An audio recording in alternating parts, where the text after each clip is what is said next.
Greetings, folks, and welcome to the ninth and final part of the Super Mario Bros. 3 playthrough, where this time around we're in World 8, and it's either referred to as Darkland, or it's referred to as Castle of Koopa. At the end of this, it's referred to as Castle of Koopa.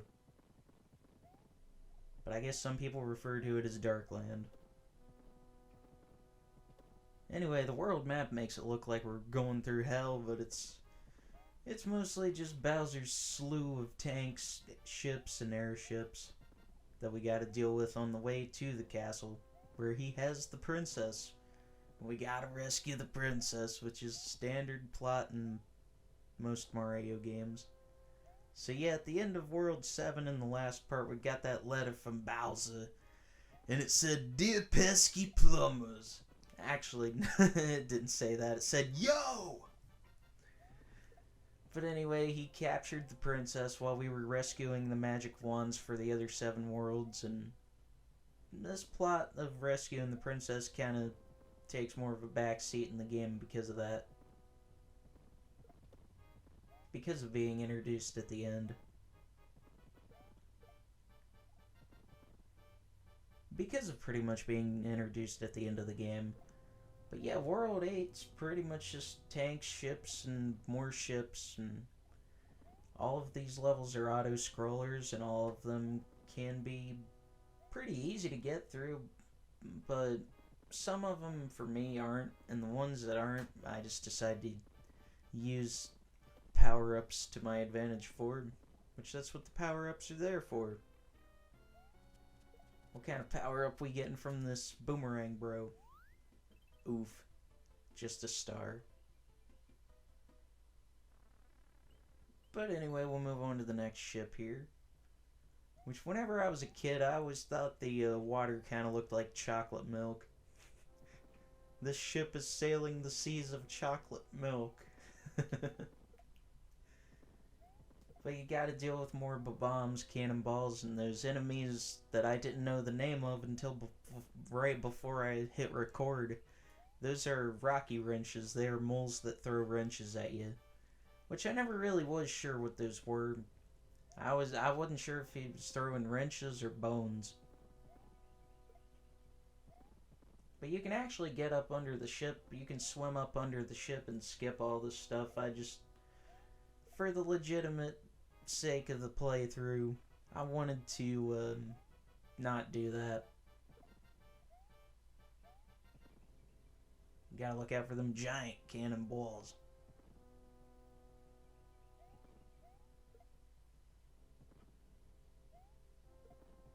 But yeah, just more auto-scrolling madness.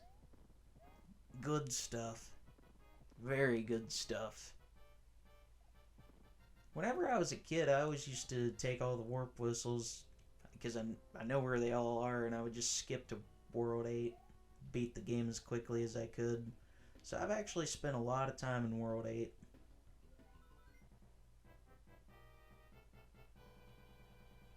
I'll deal with another Boom Boom there, take him out. Of course, we've run into him a few more times throughout this world. But we'll get to the next part of the map. And this part of the map here has 5 spaces.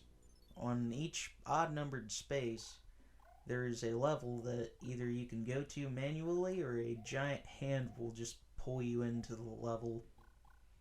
It's the only time these kind of levels are in the game. But once again, for the legitimacy of the playthrough, I do play through all 3 levels, and I want to point out, spoilers, that the other 2 levels are the same in the case that they just give you, hey, there's a hand. But they give you a hand. But they all give you a super leaf at the end. So all these levels aren't for nothing. The first 2 are pretty easy to get through. The third one's kind of difficult to get through, though.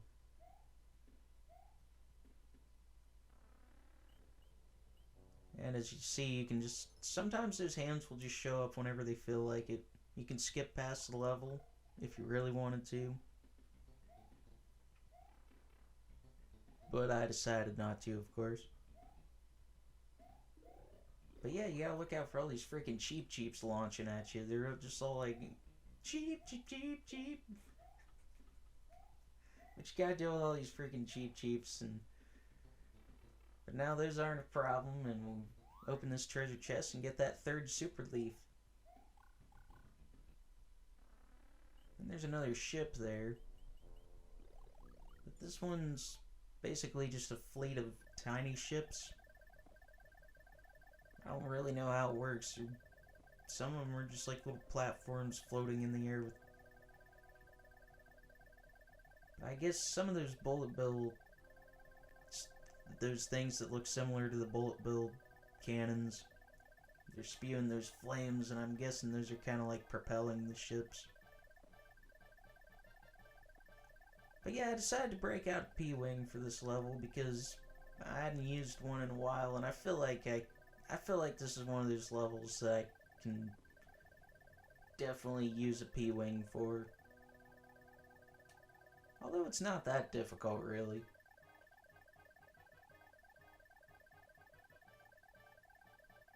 But yeah, I believe the last level in the playthrough I used one for was 5-9.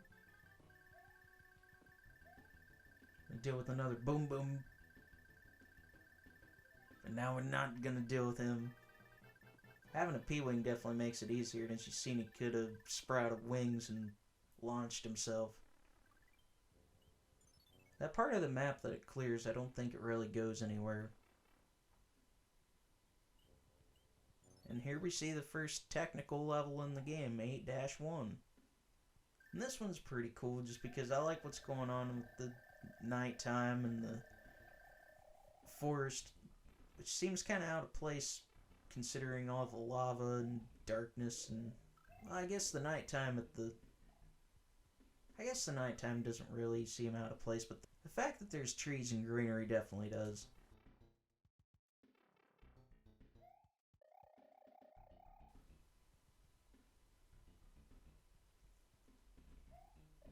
Okay, so there is a right way to do this. This is a really tricky spot in the level. And there's the wrong way. And there's the right way. Because I don't think that music note block really gives you enough lift. I'm not even going to match the board one last time. Dang. Because this is the last technical level in the game, 8-2, which is... This makes more sense than 8-1, because this is like a desert level. And this level has a shortcut as well, but this one can take you to either the left pipe or the right pipe, and the left one, I usually take it just because it's easier to get through, and it has items there if I need it. Ooh! Of course it wouldn't have mattered anyway. Now, the Angry Sun from World 2 makes an appearance in this level, but since I took the shortcut, we're not going to be seeing him.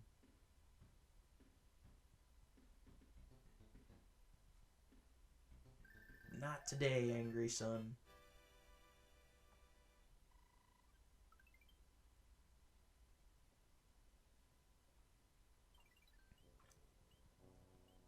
Now we'll move on to the last fortress in the game. And of course there's a slew of nuclear waffles. Gotta deal with that slew of nuclear waffles and dry bones. Sometimes those things are pretty annoying. I like how in Super Mario World though you can just use a cape power up and swipe them out of the way.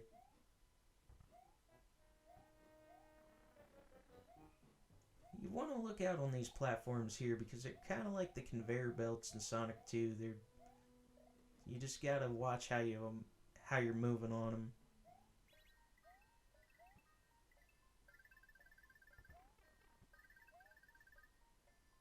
Of course, take that P switch to that door, and we'll take another P switch to another door, preferably the one on the far end, because this is the Boom Boom room. And we'll just take this conveyor belt on over here to see what's going on. There he is.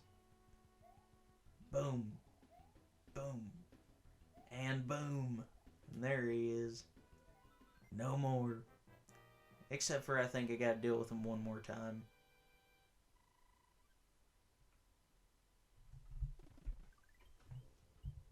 And we'll move on to the last part of the map.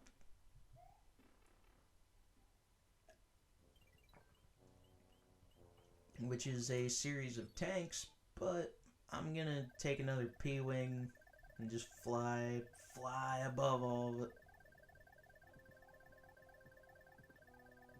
Unfortunately, the level still moves at a fairly slow pace. It's kind of long to get through, but I guess I understand since this is like right before the final castle.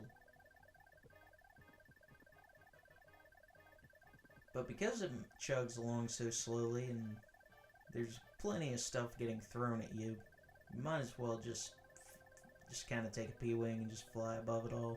Unless you feel like you're capable of getting through this level. I wasn't.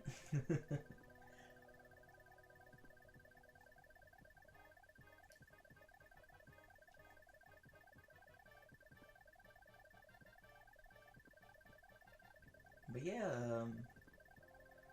more of those bombs, more of those cannonballs, more of those rocky wrenches. And we'll just fly all the way to the end, and there's another boom boom. Oh, he had wings. Must have drank some Red Bull. We'll take that last orb without even pondering it, and we'll move on to the final castle, the final level in the game. Bowser's Castle.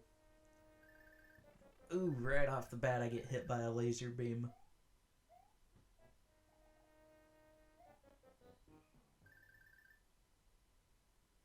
But yeah, even though I always skipped World 8 whenever I was a kid, I always skipped to the end of the game with World 8.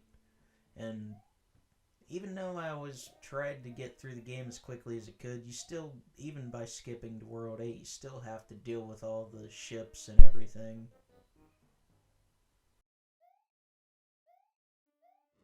I don't know if it's a glitch or something that was actually meant to be done, but back there you can clip through one of the platforms if you crouch on top of that block.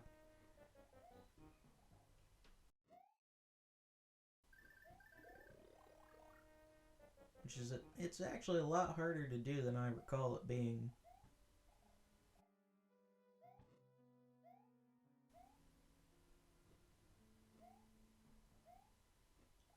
I like that for Bowser's Castle they didn't just use the same old castle sprites that they were using.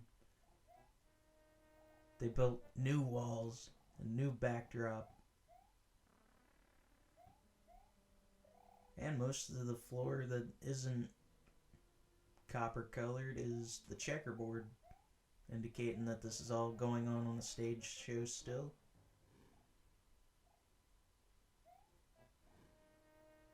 I'm guessing those are supposed to be Bowser's flames.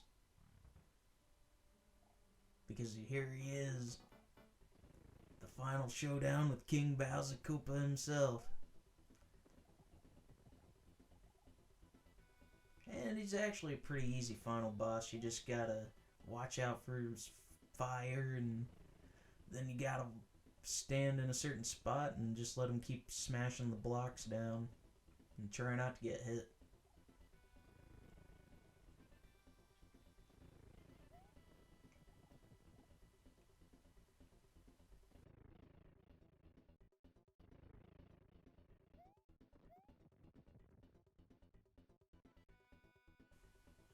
The first time I ever heard the final Bowser theme for Mario 3 was because my parents' copy of Mario All-Stars either accidentally nudged the cartridge or it just needed cleaned, but like as soon as it booted it up, it glitched out and went to a black screen just playing this final theme.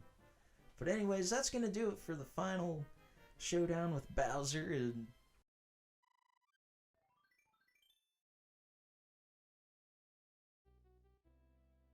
has been defeated, and there's the princess, and the day is saved. What you got to say? Thank you, but our princess is in another castle, you motherfucker. Yeah, I would hope. Just kidding. That seems like kind of a crappy thing to say.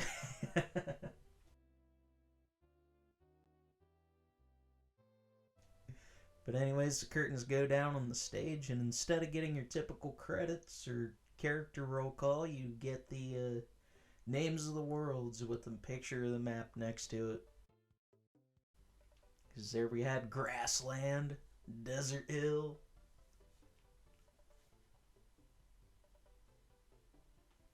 Seaside, oh no, it's Big Bertha.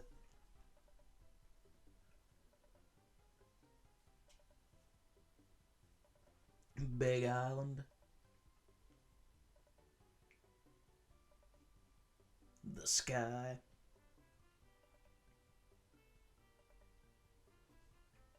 of course my personal favorite, Iced Land,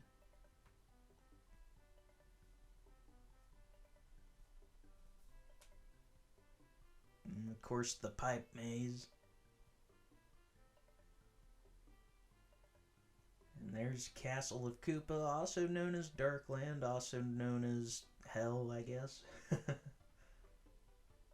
Anyways, that's the end of the Super Mario Bros. 3 playthrough, folks, and I thank all of you for tuning in for it, and this is Fromark, and I'll see you in the next playthrough.